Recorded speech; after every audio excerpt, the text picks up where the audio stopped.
Okay, so I posted this. So we talked about uh resonance. That's what we started with last time, which is basically if you have the frequency of your natural, like the natural frequency of your system and your forcing frequency are equal to each other, then that means you'll have resonance. And we see that show up if you're trying to solve for the motion as a function of time. The particular solution will match exactly homogeneous because your frequencies from your right-hand side and the frequency in your homogeneous solution are equal to each other. And that T is going to be like a amplitude that's increasing as time goes on. And but if you don't have those matched, then you're not going to have any issues. And then we saw this picture of like how how you change the forcing frequency and force and the amplitude can affect how your system behaves. And the last example was adding damping to it. The thing is, if you have an external force and you also add damping, then your homogeneous solution will always decay away. Either it's two real distinct or repeated real or complex, which would result in some form of decay for, so these down here are all graphs of a homogeneous solution with damping. Either you're over damped, which or critically damped, which will cause like an exponential decay in your motion, or you'll have some damped oscillation like this, where it's under damped, so it's not damped enough to completely get rid of the oscillations, but they'll exponentially decay.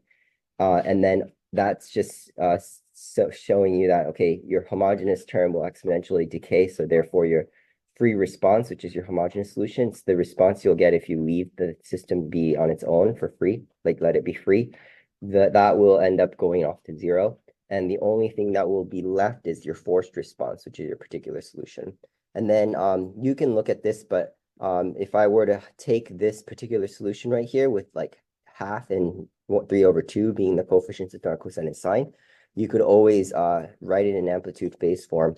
And the R is just taking the sum of those square rooted. And then in this case, the point, Cartesian point is half 3/2, so it's going to be in quadrant 1.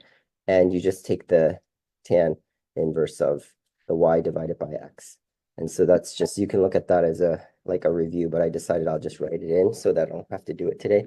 But you can look at it. So I wanted to jump right into this section. So we've been in chapter 2, right? Clearly we've been in chapter 2 because all these are 2 point whatever, 2.7.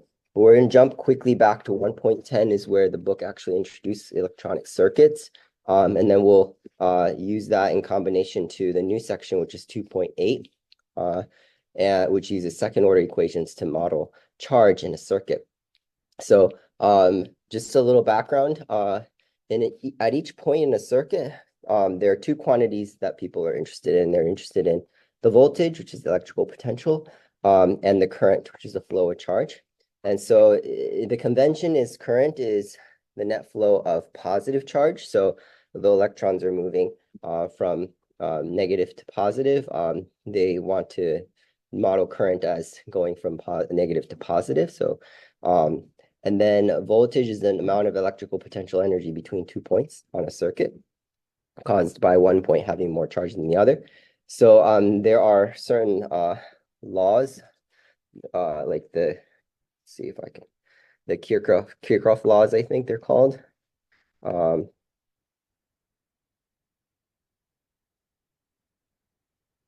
That give you what happens with voltage around the circuit. So this is called the voltage law and the current law. So the voltage law is saying the signed sum, so the sum of all the voltage drops around any closed loop in a circuit should equal 0. That's to conserve electrical energy around a closed circuit path.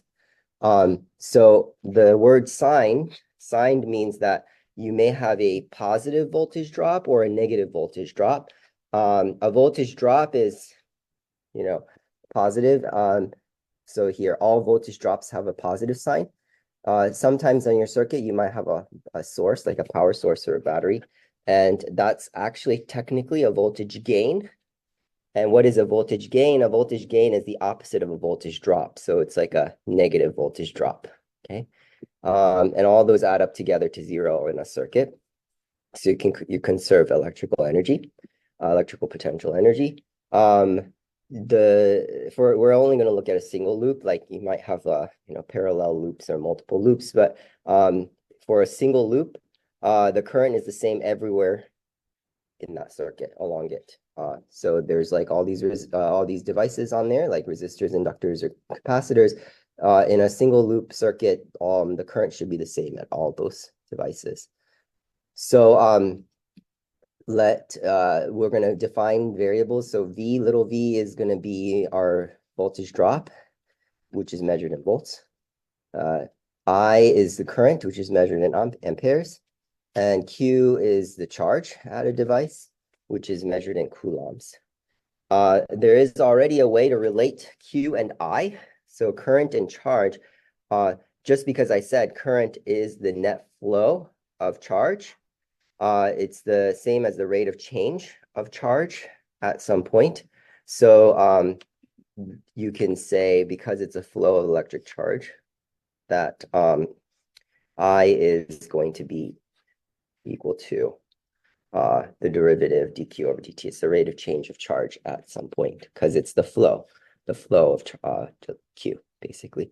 And so we can relate q and I. Basically, I is just a derivative with respect to time of q.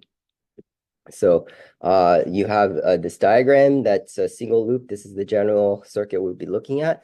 There's all these devices. So the arrow is pointing to the net flow of positive charge. So positive charge is going to go from positive to negative. That's how it goes around. So that's why the arrow is going in this direction. And then IT is just saying that's the current as a function of time. And it's saying that it's moving in this direction. And you have all these little devices. So I'll describe each of them very quickly. The little jaggedy symbol here, which is up here with an R next to it, is called a resistor. What's happening is that the resistor will cause a voltage drop, V, that's proportional to the current going through it. So if you have like some fixed R, there's a resistance, that's called the proportionality constant here is R, which is called the resistance. And if you increase the current, the voltage drop should go down. If you increase the current, so the voltage drop will go up. So you'll have a larger voltage drop. As you increase I, your V would go up, and V represents voltage drop. Or you could think of it as if you fix the V, so V is equal to 10 or something. That's the voltage drop there. Then let's say your R is equal to also 10. Then the current I should have to equal 1, because so V is equal to 10, R is equal to 10, I is equal to 1. But if let's say your R is equal to 5, then that means your I would end up equaling to 2. So that means that for fixed voltage, larger values in R would mean that you have smaller current. So that means that R is resisting the current. The capacitor is this symbol right here. It's a device that basically like stores electrical energy in form of a charge, and it's going to store it, this Q, the amount of charge that it stores is proportional to the voltage drop across the capacitor. So you see this relationship here. C is the proportionality constant. So that's like the capacitance, how well it stores the energy of the charge at this device. The V if it's higher, if you have a higher voltage drop, then you'll have a higher charge that's accumulating at the capacitor. The inductor has a similar mathematical behavior as the resistor because they're both V equals something. With some proportionality constant, instead of R, it's L. And instead of I, it's the derivative. So basically the voltage drop is going to be proportional to the rate of change of the current going through it, unlike the resistor, which is proportional to the current that's going through it. It's gonna, yeah, so that's just, I don't really know a lot about this, but I guess it stores energy in a magnetic field when an electric current flows through it. And then the second sentence is exactly what I said, that it's gonna cause a voltage drop that's proportional to the rate of change, di dt, of the current going through it. And the proportionality constant L is called the inductance, and it's measured in henries. Oh, I should mention R's resistance is measured in ohms, and then C, which is the capacitance, is measured in farads. And then the last device here is this E. That's the voltage source. Either it's a battery or some power source. It adds an electric potential energy into the circuit, and the energy that it's going to add is measured in volts. So these are the four things that you'll see in a circuit for what we're interested in. What we want to, well, all this gray stuff is, just what these stand for. I mean, I'm not an expert in electrical circuits, but, this is just like a basic description of them. You could read more about them. But I'm more interested in the orange column, which is showing you a mathematical representation of how each of these devices behave.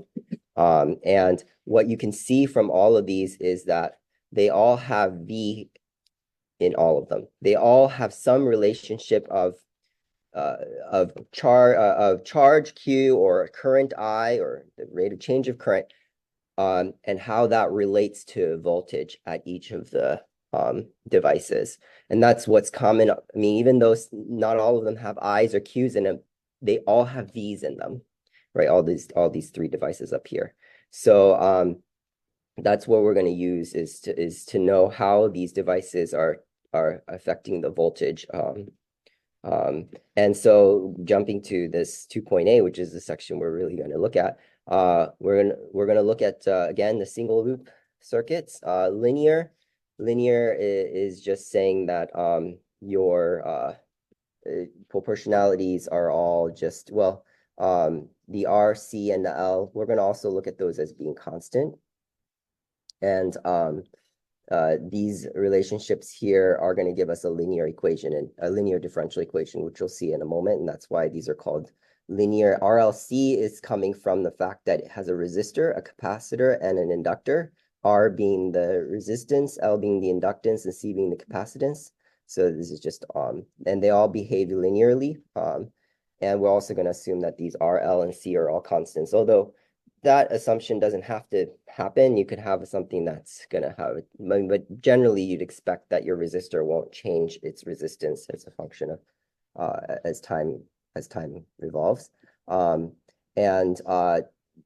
So we're going to build this differential equation. But how do we build the differential equation? It's going to be a linear constant coefficient differential equation, so we'll have no issues trying to solve it using the techniques we've learned so far. There's a couple things that we know. We know the laws up here. So we have the current law and the voltage law. Okay, so the current law says that the current is the same everywhere along it. The voltage law says all the drops and gains have to add up to zero. The sine sum of all the voltage drops around the closed loop have to equal zero. So let's use the voltage law and write, because this all has voltage written. So all I did here is I took those expressions up here and just labeled the V's. So they all have these different V's in them, but I'll say this V right here equals IR. I'm going to label that as V sub R because it's the voltage drop corresponding to the resistor. And then here I just solved for V. So I just took the C and divided the Q by C. And so this will just be VC equals 1 over C times Q, representing the voltage drop at the capacitor. And then V sub I is just putting an I on this V, and it's going to represent the voltage drop, of course, at the inductor. And then what did I do here?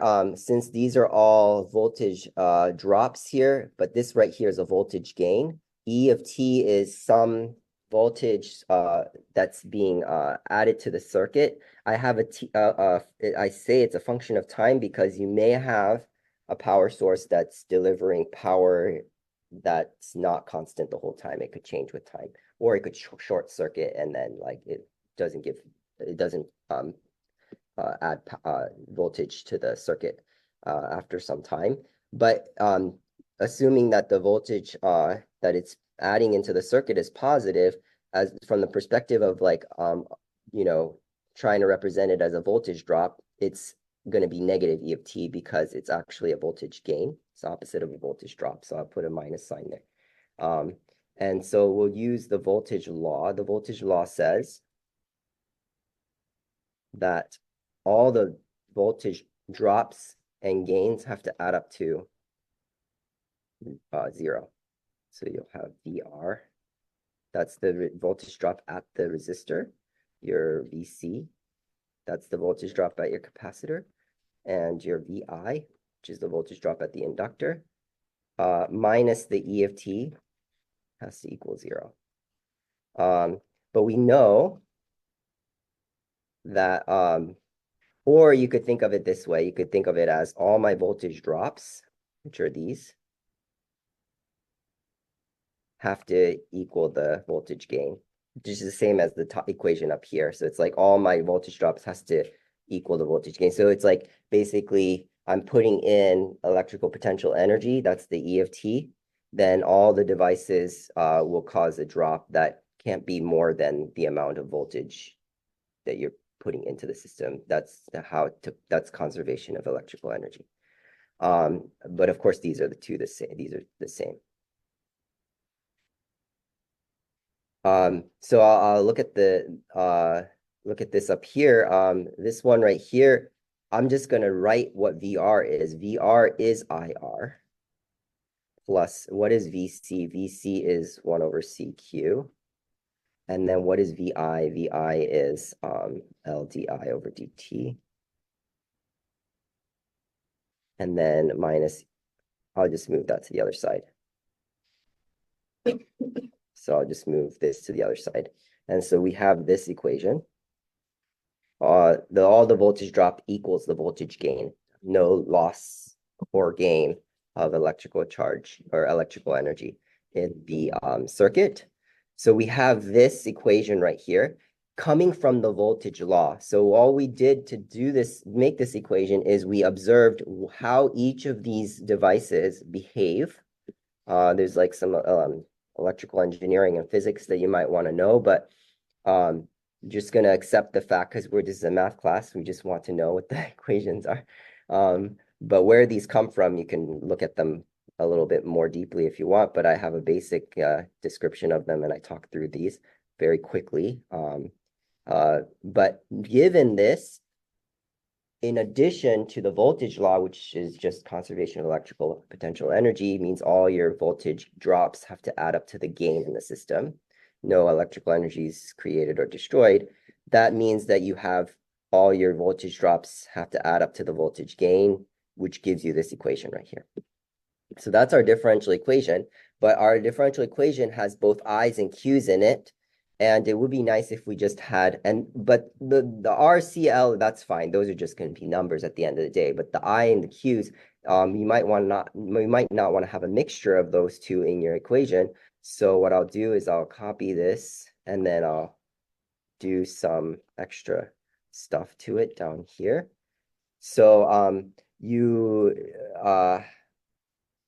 let's see here. So I'll just say, we're going to use this, right? You're going to use this I is equal to dq over dt, right? So this is just because your current is your net flow of positive charge, but basically net flow of charge.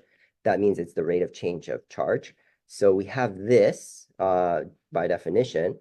So what I could do is I could take this I right here that's in front of this R and say that's just Q prime, right? Because this is just Q prime. That's I. This Q is fine. What is di over dt in terms of Q?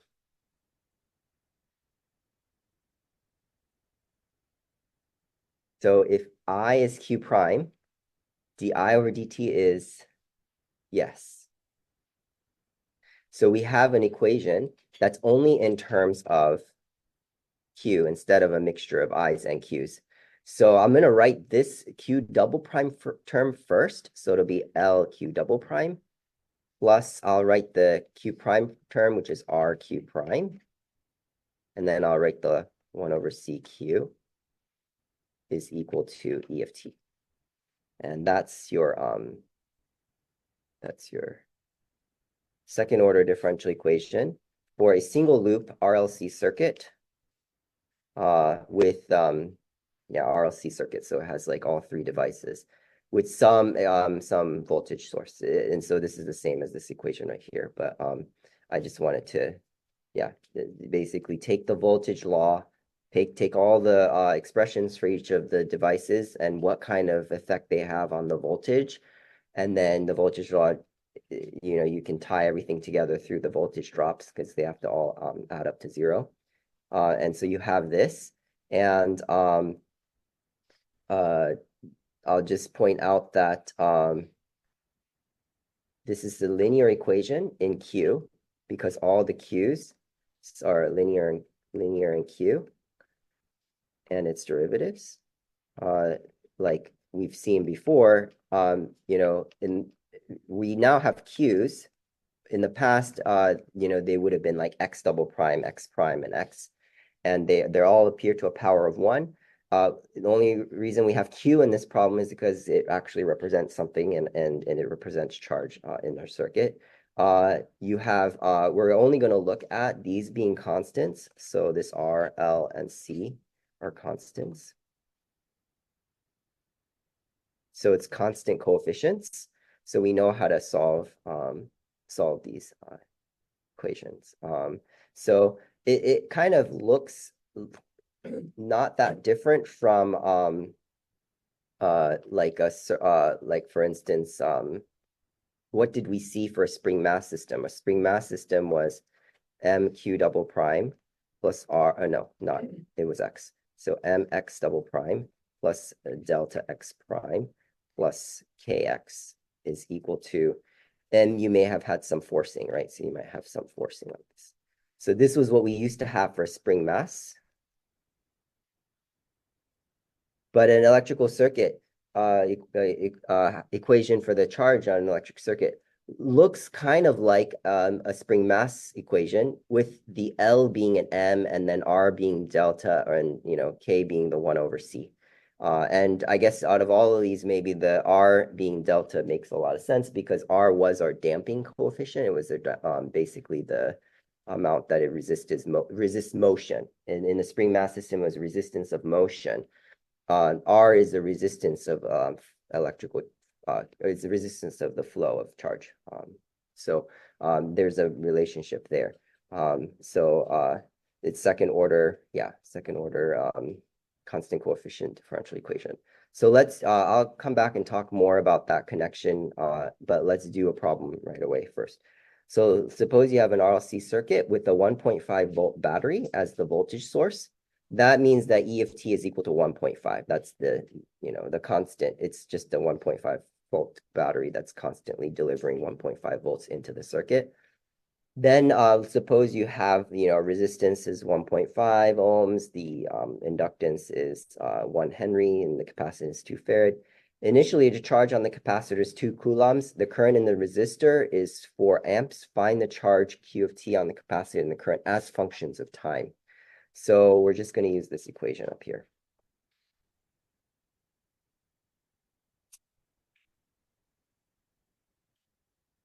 So we have everything given to us. We know what the the inductance and capacitance and all that. So L is equal to 1, so it'll just be Q double prime. R is equal to 1.5. The 1 over C, C is equal to 2. So 1 over C is going to equal 0.5 Q. Is equal to E of T is 1.5 because you're just applying an external, well, it's basically like acting like an external force, but it's a voltage source. And so we're going to find the homogeneous solution, which is QH. You're going to do that by doing the characteristic equation.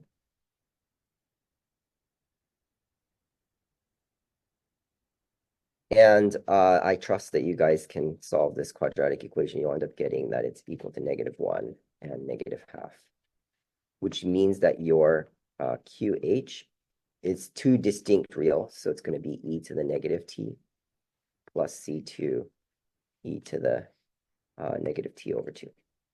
So that's not new, but it's just solving the homogeneous equation. But we do have a non-homogeneous equation here. So we have to build the particular solution, but the particular solution is just a constant A. And, you can plug it in. Sure, you can plug it in. But it's a constant, so it's going to be the second derivative is 0, the first derivative is 0, so it'd be 0.5A. It's equal to 1.5. And 1.5 divided by 1/2 is like 1.5 multiplied by 2, so it's going to equal 3. And that's going to be your particular solution. So you'll have a general solution. Q of T is equal to your particular solution 3 added with your homogeneous solution, which is this.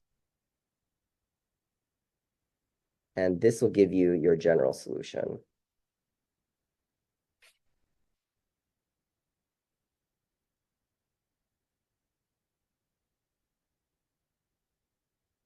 But they give you some initial conditions, right? They give you the charge on the capacitor initially is 2. That is saying that your Q of 0 is equal to 2. And then your current in the resistor, or basically current is the same anywhere in the circuit, but is equal to 4 amps. So this is like saying your I, your current at time equals 0. But what is I? I is Q prime, right? Because it's the flow of rate of change of current, because it's the flow of current. That's what current is equal to 4. And we want to write it in terms of Q because our equation is the solution is in Q. So we have Q of 0 is equal to 2. And then this statement really means Q prime of 0 is equal to 4. And those are the two things you would use to find your, so I'll just write down here that you have this condition, Q of 0 is equal to 2. And you also have the Q prime of 0 is equal to 4. And these are the two conditions you would use to find the C1s and C2. So you got to go from the general solution to the actual solution. So you're saying Q of 0 is 2 is equal to, you're plugging in 0 into all the t's. So you have 3 plus C1, because e raised to 0 is 1 plus C2. So that's coming from that equation. Do you have a question? That's from plugging in, see this right here. I plug in this into all the Q's, and the Q prime, the derivative of A is a constant, so it goes away. This goes away. And then 0.5 times, basically, I'll say that I'm plugging in A into here. And that's the method of undetermined coefficients, right? And then this condition, it says 4 is equal to, okay, so we'll have to take the derivative. So I'll move this over here. And this is the general solution. But I mean, I need to compute the derivative of this because I got to plug in the purple condition. The 3 goes away. It's going to be negative C1 e to the negative t. And then you have here -1/2 because the chain rule. C2 e to the negative t over 2. This is your derivative. And that's what we need to plug in the purple condition. The purple condition says that I got to plug in, so this will equal 4 whenever t is equal to 0. So it'll be negative C1 minus half C2.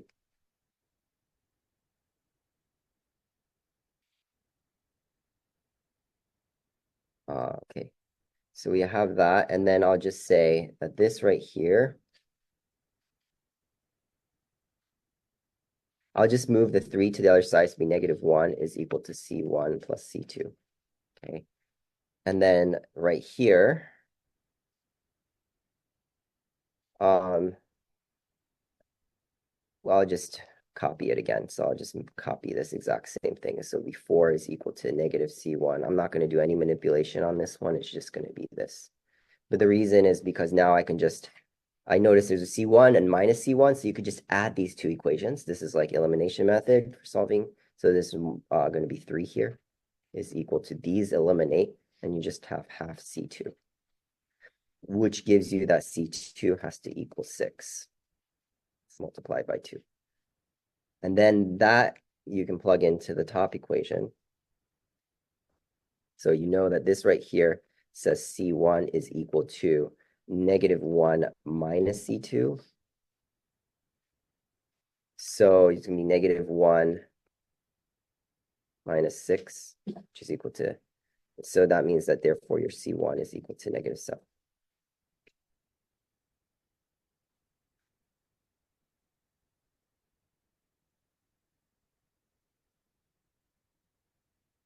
So we have our actual solution to this. We have our Q of t is equal to this 3. What is C1? C1 is the negative 7, so I'll just write it in orange and say it's negative 7 times the e to the negative t. And then C2 is plus 6 e to the negative t over 2. That's our charge as a function of time in at the capacitor. And they also ask you, so it says find the Q of t charge and on the capacitor as a function of the current as a function of time. So the current is just the derivative of this. So it's going to be I of t, which is equal to Q prime of t, because it's the rate of change of charge. It's flow charge. So it's going to, the 3 goes away. You have a negative 7, but then chain rule makes it the negative on the e of t, negative t pops out. So it'll be 7e to the t. And then you have, or negative t, sorry. And then this will pop out a negative half. So it's going to be minus 3e to the negative t over 2. This is a t, by the way. We'll just do negative t here. And that would be your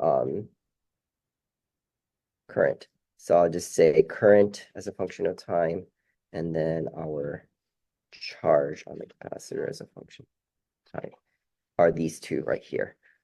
Given this circuit with this battery, with all these components, with these values for the resistance, inductance, and capacitance. So let's just dissect what this is saying. So let's check, right? At t equals 0. Let me zoom in. At t equals 0, what is the charge? Well, you'll have Q of 0 is equal to 3 minus e raised to 0 is 1, so minus 7 plus 6. So 3 minus 7 is negative 4 plus 6 is 2. So at time equals 0, this is giving us that the charge is on the capacitors 2, but that's great because that's what it's supposed to have. Okay, so that's good. But let's look at what's going on as t goes to infinity. When t goes to infinity, this Q of t goes to That's like saying e to the negative infinity, e to the also negative infinity divided by 2. So these will decay away. What is it going to approach? What is this thing going to be as you make t go to infinity?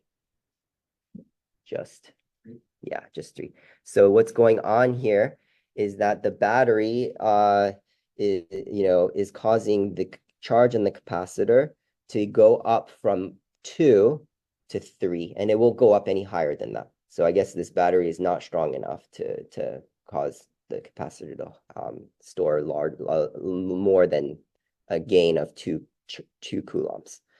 What's happening to the current? I'll just use this color. Current is well, we know initially if we plugged in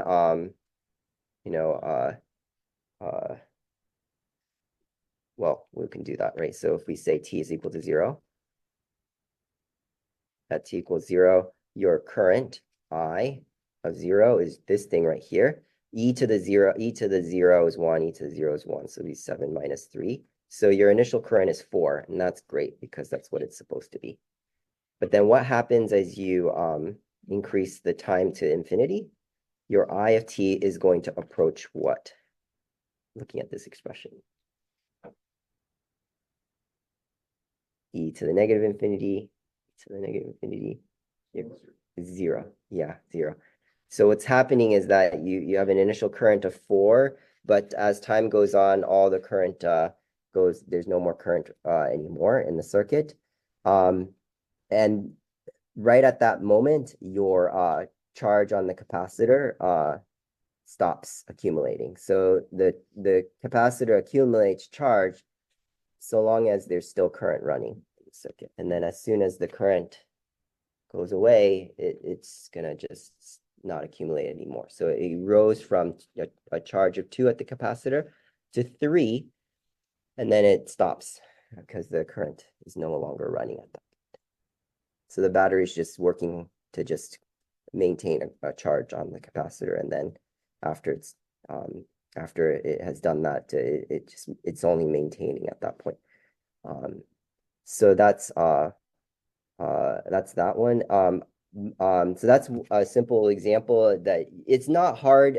It looks like a lot of new language, but you translate it into this green box is basically, I mean, you don't have to even know where this, I mean, it comes from, a mathematical description of each of the devices, in addition to one of the Kirchhoff laws, which is the voltage law, conservation of electrical energy. That's where this green box comes from. But I mean, you just write this down on your formula sheet, and then on any kind of problem, you'll be given your L, R, and C. So you just plug those into the right spots. It just boils down to a second order linear constant coefficient differential equation.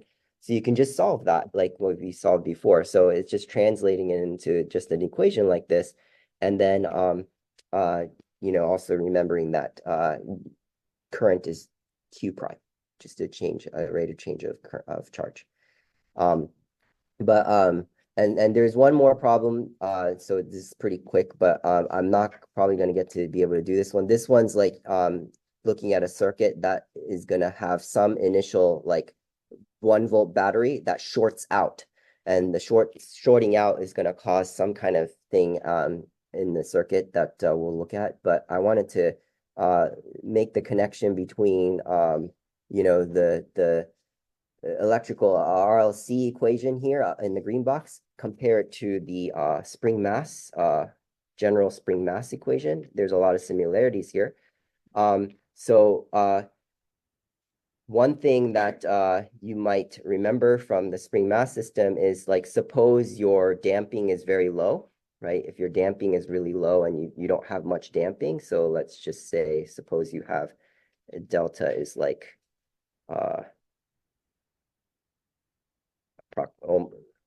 about 0. I mean, it doesn't have to be exactly 0, but it's like very negligible. Then your frequency, the natural vibration. So you'll have a harmonic, I'll just say equals to 0. So let's say your damping is actually 0. So there's no resistance. Then you're going to have a simple harmonic oscillation, right? It'll just keep oscillating forever because you won't ever damp. But those oscillations will have the frequency of omega naught, which is k over m, right? And that's your natural vibrating mode of your spring mass system. Suppose your circuit, let's say your electrical circuit, also has a resistance that's like very small, or just make it equal to 0. Then it will also have a natural vibrating frequency of, it's always K over M, square root of K over M. So it'll be square root of 1 over C over L, which is going to be 1 over LC. And this will be your natural vibrating frequency of your electrical circuit. And maybe that's really hard to imagine because you can think about like a spring mass vibrating, but what does it mean for an electrical circuit to be vibrating at some frequency, omega naught? But the equations are very similar. So there is something like that happening even with our electrical circuit. If you have no damping, then you have simple harmonic oscillation, and your circuit also will have a simple harmonic oscillation. And I wanted to point out here, like this f of t right here, right? Like this f of t could be, a general oscillating cosine f cosine of omega t, right? We looked at this example where you have an external shaking that's of some vibration, and I'm making a distinction here. This is omega without the naught, and this is omega with the naught. But if you get like, suppose if you had omega naught and omega equal to each other. So if you had like omega, remember back then when we had omega equals omega naught, then we had what? Resonance, right? We had resonance happening. So what if in your electrical circuit, you also have an external source that is causing you to vibrate at f omega t? You will have electrical resonance whenever you have omega equals omega naught. This is also going to cause resonance, electric resonance. So in the old days, there were these radios, right, with antennas, and they were called a radio receiver. But there's a radio transmitter, right? Your radio station, like 98.9 or 94.5 or whatever. Those stations are transmitting signals at some frequency. So this is like your radio station transmission.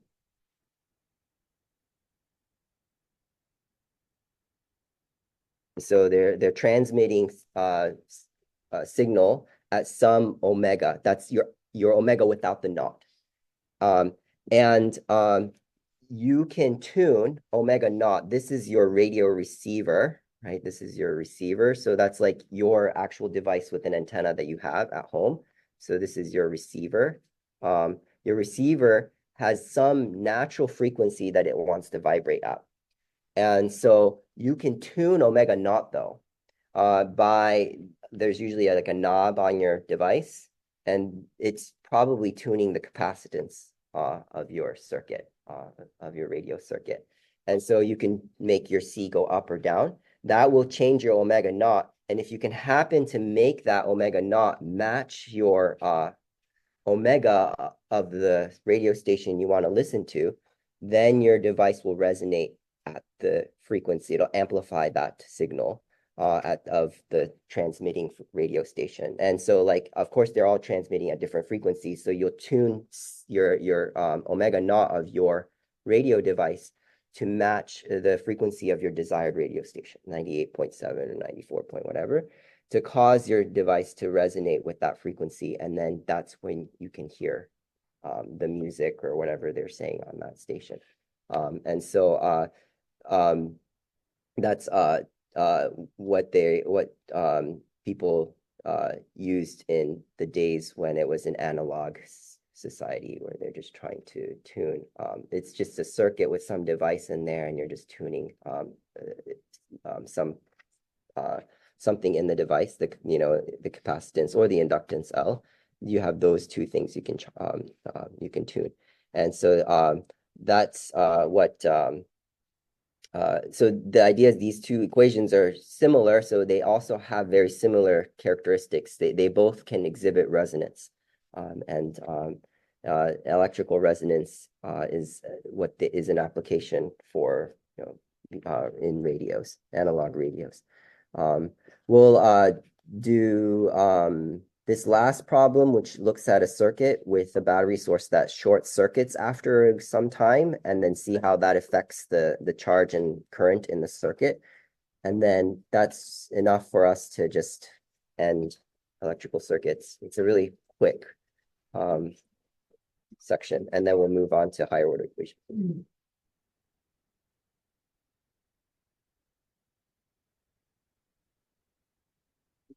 Thank you.